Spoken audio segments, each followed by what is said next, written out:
গতকাল থেকে আপনারা একটা জিনিস হয়তো ইতিমধ্যে মিডিয়াতে, সোশ্যাল মিডিয়াতে নানা মাধ্যমে আপনাদের খেয়াল করার কথা যে সকলেই খুব দুঃখের সঙ্গে একটা খবর জানাচ্ছেন যে বাংলাদেশের কিংবদন্তিতুল্য ক্রীড়া সাংবাদিক, এবং আসলে শুধু ক্রীড়া সাংবাদিক না, বলা উচিত কিংবদন্তিতুল্য সাংবাদিক অঘোর মণ্ডল গতকালকে আমাদের ছেড়ে চলে গেছেন।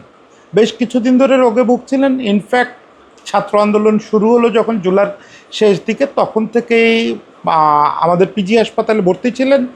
তারপরে অগরদা গতকালকে আমাদের ছেড়ে চলে গেছেন। এখন ব্যাপার হচ্ছে যে আপনাদের কাছে হয়তো, কারো কাছে হয়তো ব্যাপারটা মনে হতে পারে যে অগরদাকে গত কয়েক বছর ধরে আপনারা শুধু দেখেন টিভিতে কিছু অনুষ্ঠান করতে। আবার একটু পুরনো যারা, তাদের কাছে মনে করতে পারে যে অগরদা পত্রিকাতে কীরকম লেখালেখি করতেন বা বিবিসিতে কীরকম সাংবাদিকতা করতেন। অনেকে কিছু কিছু মনে করতে পারবেন, বেশিরভাগই বুঝতে পারবেন না যে অঘোর মণ্ডলকে নিয়ে আমরা এত কথা কেন বলছি, মানে এত শোক প্রকাশ কেন করছি। দেখেন, মানুষ মাত্রেই তো মারা গেলে সেটা শোকের ব্যাপার, সেখানে সহকর্মী মারা গেলে, বড় ভাই মারা গেলে সেটা আরেকটু বেশি শোকের ব্যাপার। কিন্তু অঘোর মণ্ডলের ব্যাপারটা শুধু এর একটুকু না। আমি মনে করি বাংলাদেশের ক্রীড়া সাংবাদিকতা এবং বাংলাদেশের ক্রিকেটে অঘোর মণ্ডল একটা কিংবদন্তিতুল্য নাম। শুধু কিংবদন্তিতুল্য নাম বললেও আসলে কম বলা হবে। আমি যে জিনিসটা থাম্বনেইলে বলেছি সেই জিনিসটা বলতে চাই যে বাংলাদেশের ক্রিকেটে বাঁক বদলানো, ইতিহাস বদলানো একটা ঘটনা ঘটিয়েছিলেন অঘোর মণ্ডল। সেই ঘটনার ফলে আমরা মাশরাফি বিন মুর্তজাকে পরবর্তীকালে বাংলাদেশের অধিনায়ক হয়ে উঠতে দেখেছি। সেই ঘটনার ফলে আমরা মাশরাফি বিন মুর্তজাকে একটা মোটামুটি লম্বা ক্যারিয়ারের মালিক হতে দেখেছি। এই যে পুরো ব্যাপারটা, অঘোর মণ্ডলকে আসলে এটা দিয়েই আপনি চিহ্নিত করতে পারেন যে তিনি কেবল একজন সংবাদকর্মী ছিলেন না, তিনি আসলে মনে প্রাণে এই দেশের খেলাধুলাকে এগিয়ে নিয়ে যাওয়ার জন্য বা এই দেশের খেলাধুলা কোনো একটা অবদান রাখার জন্য কিছু যদি করার থাকতো সেটা করে গেছেন। ফলে অগরদা প্রয়াণ আর আমার মতো বা অন্য একজনের মতো সাধারণ সাংবাদিকের প্রয়াণ এক কথা না। অগরদার প্রয়াণ একটা মহাপ্রয়াণ। মাশরাফির ব্যাপারে অগরদার ভূমিকাটার কথা বলবো, সেটা একটু শেষ দিকে বলি। আগে একটু অগরদা কে, সেই ব্যাপারটা একটু ছোট্ট করে আমরা একটু তার গল্পটা জানি। অগরদা ঢাকা শহরে এসেছিলেন পড়াশুনো করা এবং মূলত ফিল্ম করার জন্য। অগরদা ফিল্ম সোসাইটি করতেন, শর্ট ফিল্ম বানাতেন। পাশাপাশি অগরদার আগ্রহ ছিল মূলধারা চলচ্চিত্রে। অগরদার ইচ্ছা ছিল যে এফডিসি বেসড চলচ্চিত্র বানাবেন এবং সেই চলচ্চিত্র বানায় মানে চিত্র পরিচালক হিসাবে প্রতিষ্ঠা পাবেন। পাশাপাশি চলচ্চিত্র সাংবাদিক হিসাবেও, তরুণ চলচ্চিত্র সাংবাদিক হিসাবেও কাজ করতেন। সেখানে চলচ্চিত্র অধ্যায়ে যেটা হলো, কিছু শর্ট ফিল্ম বানানোর পরে উনি সহকারী, দেবাশিস বিশ্বাসের সহকারী পরিচালক হিসাবে কাজ করা শুরু করলেন এবং বেশ কয়েকটা বেশ খ্যাতনামা চলচ্চিত্র, যেগুলো ওই সময়ের বড় বড় নায়ক সালমান শাহর ছবি, এগুলো অগরদা সহকারী পরিচালক হিসাবে করছেন। কখনো কখনো বিভিন্ন জনপ্রিয় ছবির চিত্রনাট্যও তিনি করেছেন। এর ভিতরে যেটা ট্র্যাজেডি হলো সেটা হচ্ছে যে বিক্ষোভ নামে একটা চলচ্চিত্র, এই চলচ্চিত্রটা সালমান শাহ চলচ্চিত্র, আপনাদের মনে আছে এই চলচ্চিত্রটার কথা। এই চলচ্চিত্রটা সুপারহিট একটা ফিল্ম ছিল সালমান শাহ। এইটা আমরা মোটামুটি ঢাকায় আসার পর থেকে জানি যে এই চলচ্চিত্রটা নিয়ে কোনো একটা আন্ডারগ্রাউন্ড ব্যাপার স্যাপার ঘটেছে।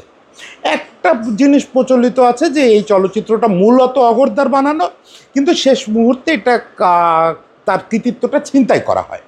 এ নিয়ে সম্ভবত আমার যতদূর মনে পড়ে আদালতে মামলা টামলাও হয়েছিল, কিন্তু অগরদা সম্ভবত সেই কৃতিত্বটা ফিরে পান নাই। কারণ অগরদা হয় ব্যাপারটা নিয়ে উৎসাহ হারায় ফেলছিলেন, নতুবা ব্যাপারটা প্রমাণ করতে পারেননি। আমি অগরদাকে গত 5-7 বছরে অন্তত 20 বার জিজ্ঞেস করছি, দাদা বিক্ষোভের ঘটনাটা আসলে কী।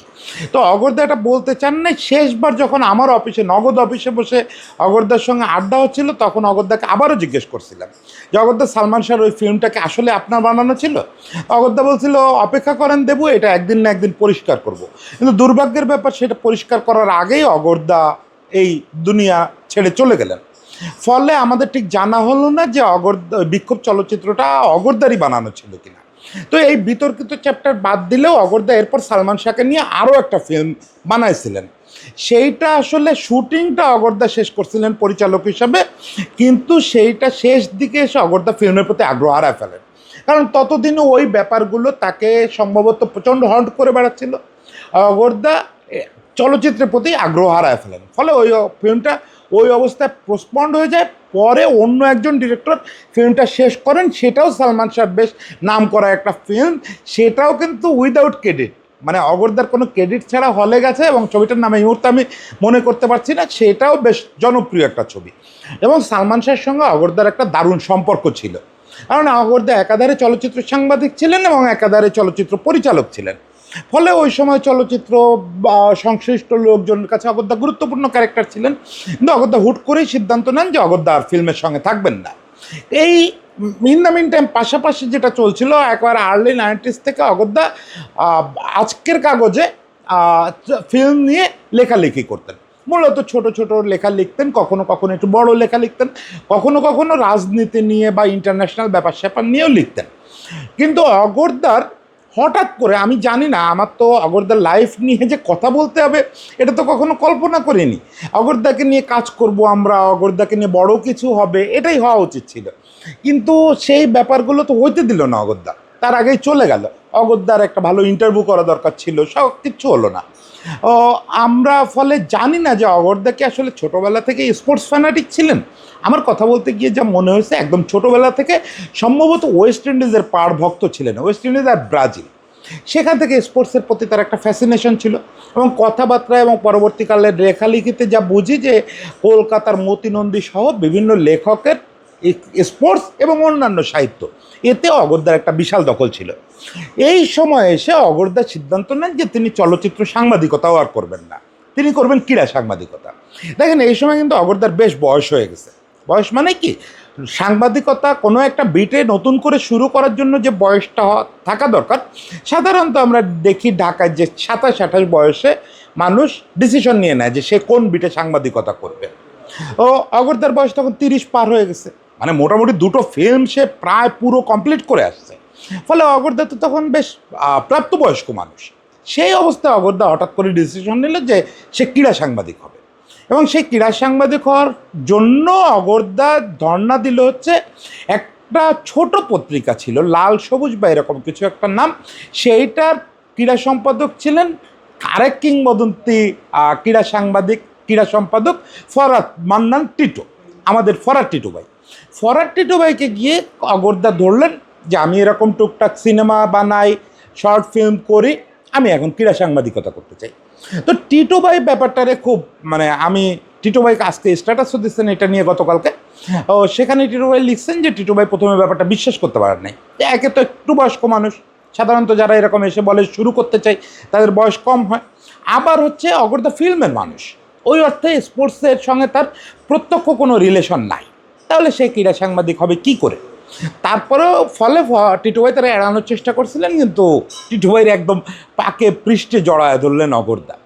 এবং ইন্টারেস্টিং হচ্ছে, মানুষের তো শুরু করার পরে উত্থানে একটা সময় লাগে, এইটা সম্ভবত 94 বা 5-এর ঘটনা। পরের 2-3 বছরের ভিতরে বাংলাদেশের সবচেয়ে গুরুত্বপূর্ণ ক্রীড়া সাংবাদিকে পরিণত হলেন অগর মণ্ডল। আজকের কাগজ থেকে যখন টিমটা বোরের কাগজে আসলো, বোরের কাগজে আসার পরে ফরহাদ টিটোর নেতৃত্বে বাংলাদেশ জয় করার যে ক্রীড়া সাংবাদিক কুল, মানে ওখানে কারা ছিল আপনি শুধু নামগুলো শুনে যান। ফরহাদ টিটো, উৎপল শুভ্র, পবিত্র কুণ্ডু, অঘোর মণ্ডল সহ এক ঝাঁক তারকা ক্রীড়া সাংবাদিক, যারা পরবর্তীকালে বাংলাদেশের ক্রীড়া সাংবাদিকতার ইতিহাস তৈরি করে দিচ্ছে। এই যে বাংলাদেশে আধুনিক ক্রীড়া সাংবাদিকতা, এই আধুনিক ক্রীড়া সাংবাদিকতা এই টিমটাই করছে। এই উৎপল শুভ্র, ফরহাদ টিটো, অঘোর মণ্ডল, এরাই বাংলাদেশের আধুনিক ক্রীড়া সাংবাদিকতার জনক। যৌথভাবে এরা সবাই মিলে এই কাজটা করছে। তো বিভিন্ন, তখন যেহেতু আমাদের ওরকম টেস্ট খেলা টেলা ছিল না, ফলে তখন তারা যেটা করতো, শুভ্রদা বা অগর্দা বা টিটো ভাই, তারা এরকম অন্যান্য গুরুত্বপূর্ণ ট্যুর কাভার করে বেড়াতো, এইগুলো করতো। তো সেরকম একটা অবস্থায় আবার আরেকটা বৈপ্লবিক ঘটনা ঘটলো বাংলাদেশে, সেটা হচ্ছে ভোরের কাগজের যে নিউক্লিয়াসরা, তারা প্রায় সবাই মতিউর রহমানের নেতৃত্বে ওই 98-এই এসে তৈরি করলেন প্রথম আলো। এই প্রথম আলোতে ভোরের কাগজের প্রায় সবাই চলে আসলেন। ততদিনে মাথায় রাখবেন, ততদিনে ফরহাদ টিটো কিন্তু কানাডায় চলে গেছেন, ফরহাদ টিটো কানাডায় সেটেল করে ফেলছেন।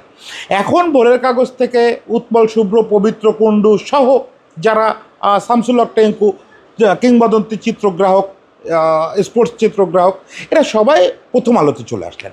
অগরদারও আসার কথা ছিল, সেটা খুব নাটকীয়ভাবে শেষ মুহূর্তে অগরদা মত বদলায় ভোরের কাগজে থেকে গেলেন।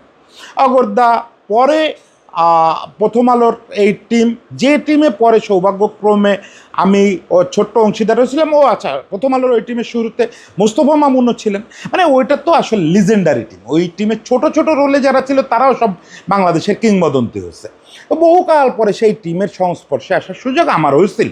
তো যাই হোক, একটা গ্রুপ তো প্রথম আলোতে চলে আসলো, অগরদা থেকে গেলেন ভোরের কাগজে। ভোরের কাগজকে উদ্ধার করার জন্য তখন আবার কিছু পুরনো সাংবাদিককে বিভিন্ন জায়গা থেকে ফিরে আনা হলো। সেই প্রক্রিয়ার অংশ হিসাবে ফরহাদ টিটু আবার অল্প কিছু দিনের জন্য কানাডা থেকে এসে ভোরের কাগজের ক্রীড়া বিভাগটা গোছানোর একটা দায়িত্ব নিয়েছিলেন। খুব দ্রুত সেটা করে তিনি আবার কানাডায় ফিরে যান। পরে অগরদা ভোরের কাগজের সম্পাদক হন। এই সময় অগরদা দুটো জিনিস হয় অগরদার, সেটা হচ্ছে, একটা হচ্ছে উনি বিবিসির সঙ্গে যুক্ত হন।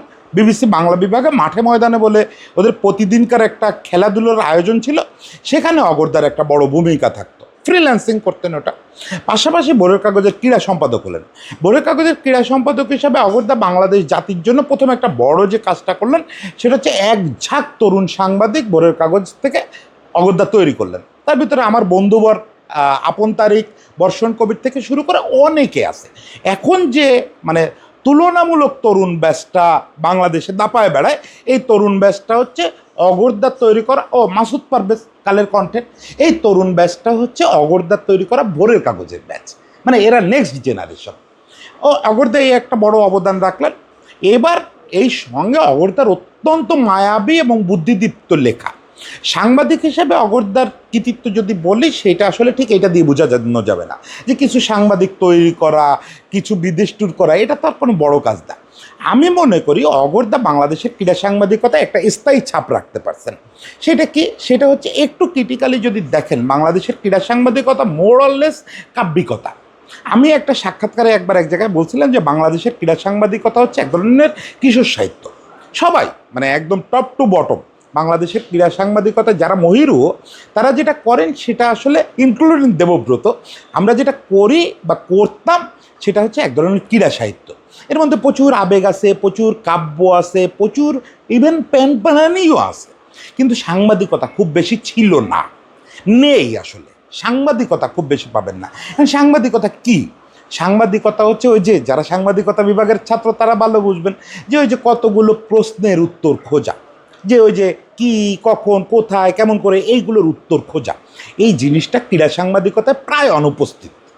সেই জায়গাটায় অগরদা একটা নতুন ডাইমেনশন বাংলাদেশের ক্রীড়া সাংবাদিকতায় নিয়ে আসলেন। অগরদা ক্রীড়া সাংবাদিকতায় প্রশ্ন করতে শুরু করলেন, নানা রকম প্রশ্ন উপস্থাপন শুরু করলেন এবং অনুসন্ধানী ক্রীড়া সাংবাদিকতা করলেন। মানে বিভিন্ন জিনিস তলায় দেখা, মানে সোর্সেস সেট করে রিপোর্ট করা, বিভিন্ন নথিপত্র বিভিন্ন জায়গা থেকে বৈধ অবৈধভাবে এনে সেইটার ভিত্তিতে রিপোর্ট করা, এই যে ব্যাপারগুলো, এগুলো এক দুবার কেউ করেননি তা না, কিন্তু অগরদা এটাকে একটা স্পেশাল রূপ দিলেন, যেটাকে পরবর্তীকালে আরও মানে সুন্দর রূপ দিচ্ছেন। ধরেন আমাদের আজাদ মজুমদার, তারপরে সিকান্দার আলী, সাইদুজ্জামান, বা খানিকটা তারেক মাহমুদ মনিবাই, এরা সেই উত্তরসূরিতা বহন করেন। এরাও অনেক অনুসন্ধানী সাংবাদিকতা করছেন ক্রীড়া সাংবাদিকতার ক্ষেত্রে। এদেরও ওই ধারাটা, মানে অগরমণ্ডলের ওই ধারাটা তারা বহন করে যান। ফলে অগরমণ্ডলকে আমি বলি যে বাংলাদেশের প্রথম সার্থক ক্রীড়া সাংবাদিক। মানে এর আগে পরে যা হয়েছে সেটা হয়েছে ক্রীড়া সাহিত্য। ফলে অগরদা বাংলাদেশে প্রথম ক্রীড়া সাংবাদিকতাটা শুরু করলেন, যে ওই প্রশ্নের উত্তর খোঁজা। সাংবাদিকতা মানে তো ওই প্রশ্নের উত্তর খোঁজা, সেটা বাংলাদেশে সাকসেসফুলি প্রথম করলেন ধারাবাহিকভাবে অগরদা। একই সঙ্গে অগরদার সাংবাদিকতায় আরেকটা বড় অবদান আছে, সেইটা রসিকতা করে তার বন্ধু স্থানীয় বা তার একটু জুনিয়র যারা, আমরা দেখিনি সেটা খুব একটা, তারা অগরদাকে বলে ভূত সাংবাদিক। এই ভূত সাংবাদিকতা ব্যাপারটা কি? অগরদা হচ্ছে এক্সক্লুসিভ করায় খুব ওস্তাদ ছিলেন। একটা তো বললাম যে ইনভেস্টিগেটিভ এক্সক্লুসিভ, সেটা করায় তো খুব ওস্তাদ ছিলেন। এছাড়া ধরেন দল বেঁধে সবাই মিলে কলকাতায় কোনো একটা ইভেন্ট কাভার করতে গেছে, অগরদা আসেন, আড্ডা দিচ্ছেন, তাদের সঙ্গে খাচ্ছেন, ঘুমাচ্ছেন। এর মধ্যে কোনো এক সময় অগরদা 2-3 ঘন্টার জন্য হারায় যেতেন। পরদিন সকালে আবিষ্কার করা যেত ভোরের কাগজে হয়তো ওই সৌরভ গাঙ্গুলির বাবার একটা সাক্ষাৎকার ছাপা হয়ে গেছে, বা হয়তো দেখা গেল পরদিন সকালে ওয়াসিম আকরামের একটা সাক্ষাৎকার ছাপা হয়ে গেছে, বা ইমরান খানের একটা সাক্ষাৎকার ছাপা হয়ে গেছে। এইগুলো করার জন্য অগরদা অদ্ভুত সব পলিসি নিতেন। সবাই মিলে আড্ডা দিচ্ছে এক জায়গায়, সেখান থেকে অগরদা হঠাৎ করে উঠে যেতেন, মানে এটা উনি আন্দাজ করতেন যে ওরা কোথায় আছে, সেই আন্দাজ করে দেখা যেত তাদের ফলো করতেন, কোথাও গিয়ে বিশেষ অনুরোধ করে ইন্টারভিউ নিতেন। অগরদা লিজেন্ডারি সব ক্রিকেটারদের ইন্টারভিউ করছেন ওই সময়কালে, ওই 90s থেকে শুরু করে লেট 90s থেকে পরের সেঞ্চুরির প্রথম দশক পর্যন্ত অগরদা দাপায়ে এক্সক্লুসিভ করছেন, অনুসন্ধানী সাংবাদিকতা করছেন, এবং এই ভৌতিক স্টাইলে ইন্টারভিউ করে বেড়াইছেন। ও একই সঙ্গে পরবর্তীকালে অগরদা বিবিসি ওয়ার্ল্ডে চাকরি নেন। বিবিসি ওয়ার্ল্ডের হয়ে অগরদা বিশ্বের নাম করা সব রাজনৈতিক ব্যক্তিত্ব, ইনক্লুডিং নেলসন ম্যান্ডেলা বা সোনিয়া গান্ধীর মতো ক্যারেক্টার, এছাড়া ইমরান খানের সঙ্গে তো তার দারুণ সম্পর্ক আগে থেকেই ছিল, এবং আফগানিস্তানে যুদ্ধ কাভার করতে গেছেন। অগরদা একদম মানে পরে ক্রীড়া সাংবাদিকতা থেকে কিছুদিন সরে গেছিলেন, সরে গিয়ে বিবিসি ওয়ার্ল্ডের হয়ে টপ লেভেলের কাজ করছেন, একদম সঙ্গে ওয়ার্ল্ড লেভেল সেট আপ নিয়ে বিশ্বের বিভিন্ন জায়গায় কাজ করে বেড়াইছেন। সেখান থেকে অগরদা আবার ফিরে আসছেন দেশে, লন্ডনে সেটেল করেন নাই, আবার দেশে ফিরে আসছেন। দেশে ফিরে এসে এবার টিভি সাংবাদিকতায় ঝুঁকছেন। দীপ্ত টিভি বা বিভিন্ন টিভি, এনটিভি, বিভিন্ন টিভি হয়ে সর্বশেষ থিতু হয়েছিলেন অগরদা এটিএন বাংলায়। এটিএন বাংলায় কয়েক দফা অগরদা চাকরি করছেন, সর্বশেষ দফায় এটিএন বাংলার ডিজিটালের প্রধান ছিলেন। এটিএন বাংলায় মানে সর্বশেষ অগরদার সঙ্গে যখন সাক্ষাৎ হয়েছে তখন আমি নগদে চলে গেছি। অগরদা তখন এটিএন বাংলার ডিজিটালের প্রধান হিসাবে নগদে আসছিলেন মিটিং করতে। শেষ পর্যন্ত আর সেটা ওই মিটিং থাকে নাই, শেষ পর্যন্ত আমার বস জাহিদুল ইসলাম সজল, তিনিও সাবেক স্পোর্টস রিপোর্টার, আমিও সাবেক স্পোর্টস রিপোর্টার, অগরদা আমাদের নমস্য স্পোর্টস রিপোর্টার, ফলে আমাদের জন্য এটা একটা মিলন মেলার মতো ছিল। ওইটাই দাদার সঙ্গে শেষ সাক্ষাৎ। তবে এরপরে কথা হয়েছে, দাদা অসুস্থ হসপিটালে ভর্তি হওয়ার পরেও কথা হয়েছে দাদার সঙ্গে। তো এটা হচ্ছে সাংবাদিক অগরদা বা চলচ্চিত্র পরিচালক অগরদা। এখন শুরুতে যেটা বলছিলাম যে বাংলাদেশের ক্রিকেটে অগরদার একটা অবদান আছে। এমনিতে আপনি বাংলাদেশের যে কোনো ক্রিকেট অর্গানাইজার বা যে কোনো ফুটবল অর্গানাইজার, যে কোনো ক্রিকেটার, যে কোনো ফুটবলারকে জিজ্ঞেস করলে বুঝতে পারবেন অগরদা তাদের কাছে কী ছিলেন। গতকালকে ধরে দেখবেন যে সব সিনিয়র সংগঠক, সিনিয়র খেলোয়াড়রা শোক প্রকাশ করতেছেন। এই শোকটা সৌজন্য না, এই শোকটা তাদের ভেতর থেকে আসতেছে। কারণ অগরদা তার জীবনে তার পরিবারের সঙ্গে যতটুকু সময় কাটাইছেন তার 10 গুণ সময় এই ক্রীড়াক্ষেত্রের লোকেদের সঙ্গে কাটাইছেন। তার আড্ডা, তার চলাফেরা সব কিছু এই স্পোর্টসের লোকজনের সঙ্গে ছিল। সেখানে অগরদার ওই যে বড় অবদানটা যেটা অগরদা সাংবাদিক হিসাবে কাজটা করছিলেন, কিন্তু সেটার অবদান হিসাবে আমরা একজন মাশরাফিকে পাইছি। মাশরাফি যখন নিউজিল্যান্ড থেকে ইনজুরি নিয়ে ফিরে আসলো, তার যখন লিগামেন্ট ছিঁড়ে গেল, তখন দুর্ভাগ্যজনকভাবে তারা ইভেন বিমানবন্দরে কেউ খুঁজতেও যায় নাই। বিমানবন্দর থেকে সে একা একা ঢাকায় ঢুকে মাশরাফি তো তখন ওই তার চাচার বাসায় থাকে মিরপুরে, কিন্তু মাশরাফির পায়ের যে অবস্থা, সে অবস্থায় তার পাশে বোর্ড দাঁড়ায় নাই, বোর্ড খোঁজই নেয় না যে এই লোকটা যে ফিরে কই গেল।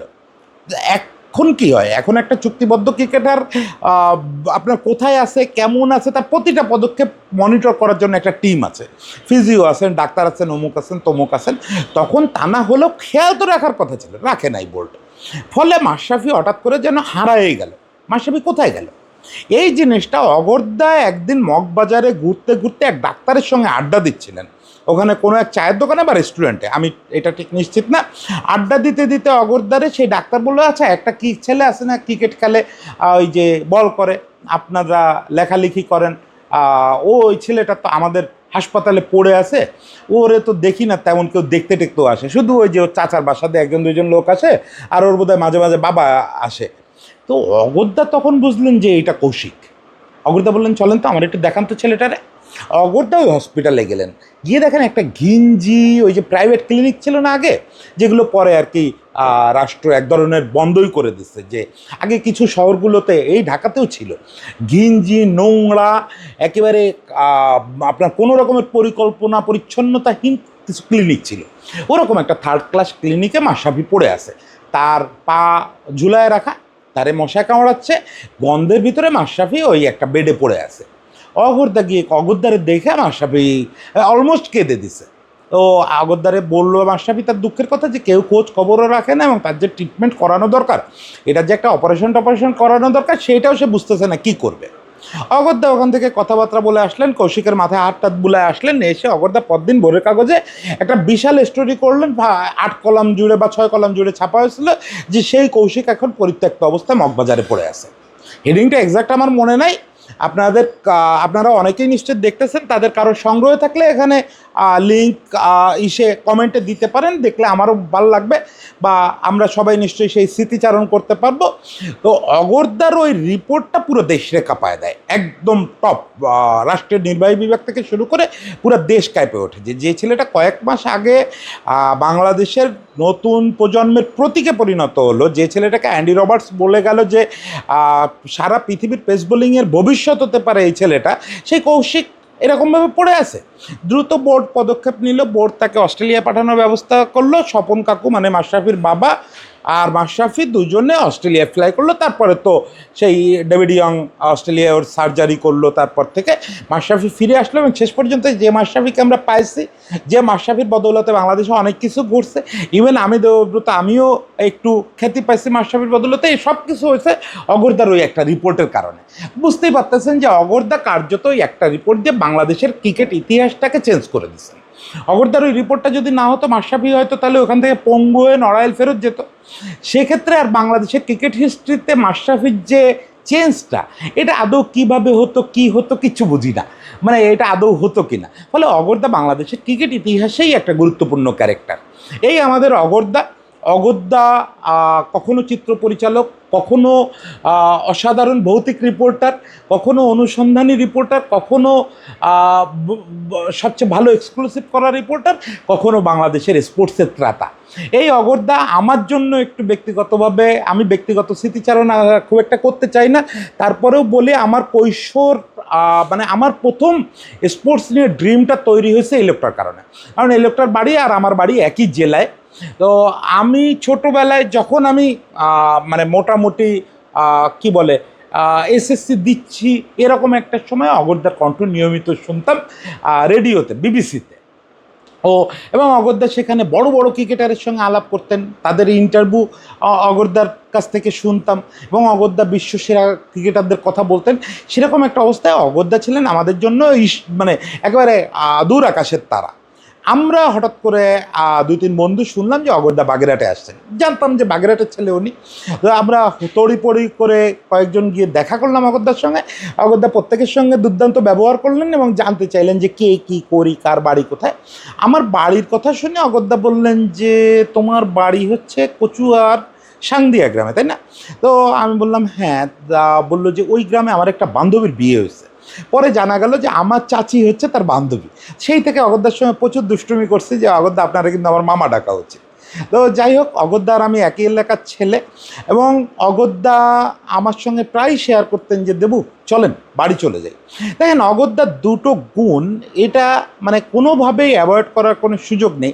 একটা হচ্ছে অগরদা আমার জানা মতে কাউকে তুমি বলতেন না, হয়তো নিতান্ত ঘনিষ্ঠ সার্কেলে কাউকে বলতেন কিনা জানি না। আমি তো অগরদার তুলনায় গুণে, যোগ্যতায়, বয়সে সব কিছুতে তার হাঁটুর বয়সী। আমার মতো মানুষও আপনি আপনি করতেন। আমি দেখছি আমার চেয়েও বয়সে ছোট ছেলে মেয়েদের উনি আপনি আপনি করতেন। অগরদা কিন্তু কোনো ঘনিষ্ঠতাকে কাজে লাগায়, মানে আমি অগরদার এলাকার ছোট ভাই, আমি অগরদার বান্ধবীর ভাতিজা, তারপরে আমি তার প্রফেশনের জুনিয়র, ইভেন আমি যে ক্রীড়া সংগঠনটার সাংবাদিক সংগঠনটার সদস্য, সেই সাংবাদিক সংগঠনটার অত্যন্ত সিনিয়র নেতা তিনি। কোনো সব সূত্রেই তিনি আমার তুই বলতে পারতেন, কিন্তু তিনি কাউরে তুই বলেন না, তুমি বলেন না, তিনি সবাই আপনি আপনি বলেন। এই যে অগরদা, এই অগরদা আরেকটা জিনিস অগরদা সম্পর্কে না বললে খুব অপূরণীয় রয়ে যাবে, সেটা হচ্ছে অগরদার স্মৃতিশক্তি। অগরদা আপনি যে কোনো সাংবাদিকের সঙ্গে আলাপ করবেন, হ্যাঁ অগরদাদের ওই প্রজন্ম মানে সুব্রদা, অগরদা, ফরাট টিটো ভাই, এদের আমি কমনলি দেখছি স্মৃতিশক্তি আমাদের চেয়ে ভালো, কারণ তাদের ওই প্র্যাকটিসটা ছিল। আমরা তো অনেক বেশি ইন্টারনেট নির্ভর, ফলে আমরা কোনো কিছু বলতে গেলে 10 বার নেট ব্রাউজ করতে হয়, কিন্তু সুব্রদারা অনেক কিছু মুখে মুখে মনে করতে পারেন। কিন্তু অগরদা এই জায়গায় ছিলেন লিজেন্ডারি। অগরদা একদম 1995 সালের ইডেন টেস্টের প্রথম দিন ফার্স্ট আওয়ারে কে বল করছিল এবং সেই বোলিং করতে গিয়ে কী করছিল এইভাবে ডিটেল বলতে পারে। অগরদার স্পোর্টসের যে স্মৃতি, এইটা সে একদম 80s যে কোনো একটা ম্যাচের যে কোনো একটা সেশনের ঘটনা অগত্যা হুবহু বলে দিতে পারতো। এটা তাকে সাংবাদিক হিসেবে অন্যদের চেয়ে একটু আগায় দিছিল। তবে শেষ কথা হচ্ছে যে একদম শেষ করে দেই, কারণ আমি জানি যে এই কন্টেন্টটি তো খুব একটা ভিউ হবে না।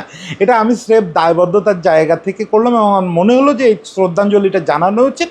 তো তারপরেও আমি শেষ করি একটা জিনিস শুধু বলি যে অগদ্যার যে খ্যাতি বা তারকা সত্তা প্রাপ্য ছিল সেটা অগত্যা পাননি। মানে ওই সিনেমায় তো দেখলেন যে অগদ্যার কাছ থেকে কীভাবে একের পর এক ক্রেডিট ছিনতাই হয়েছে। সাংবাদিকতায় অগদ্যার যে অবদান এবং অগদ্যার যে আপনার কি বলে নিবেদন, সেই তারকা খ্যাতিটা অগত্যা পাননি। আমি কারোর সঙ্গে তুলনা করব না, এখানে অগদ্যার একটু সেলফ ব্র্যান্ডিংয়ে দুর্বলতা ছিল।